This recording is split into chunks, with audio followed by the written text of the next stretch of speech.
కానీ ఆ పుణ్యాత్ముడు మా శ్రీనివాసు, నిజంగా శ్రీనివాసుడు అండి, భార్యకి అవకాశం ఇస్తున్నారంటే ఎవరిస్తారండి ఈ రోజుల్లో? వెళ్ళిన 2 సంవత్సరాలకే పుట్టాడనమాట వేణుగోపాల స్వామి. ఆ నిండు గర్భిణీతోనూ ఈ రోజులంటే అన్ని సౌకర్యాలు ఉన్నాయి.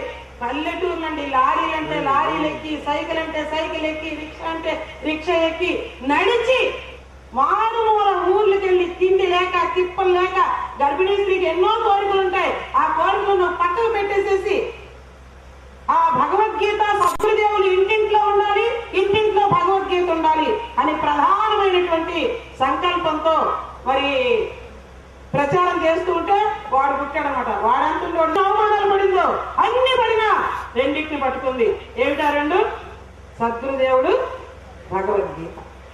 అందుచేత మరి శంకరాచార్యులు వారు చెప్పేటట్లుగా భగవద్గీత ఎవరైతే పట్టుకుంటారో అటువంటి వారి దగ్గరికి యమధర్మరాజు రానే రాడు.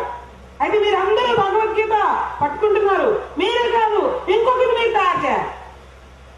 ఒక దీపము నుండి అనేక దీపాలు ఎలిగేటట్లుగా మీరు మీ ఊళ్ళో కొంత సమాజాన్ని ఏర్పాటు చేసింది ఆ తల్లి.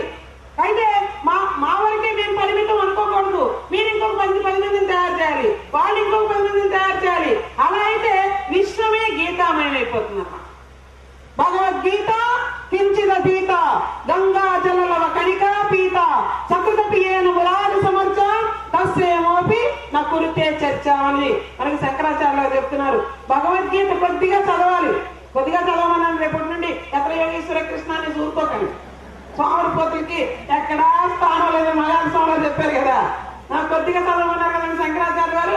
మేము ఎత్ర యోగేశ్వర కృష్ణ ఎత్ర భారత అయిపోయింది భగవద్గీత అని అనుకునేది.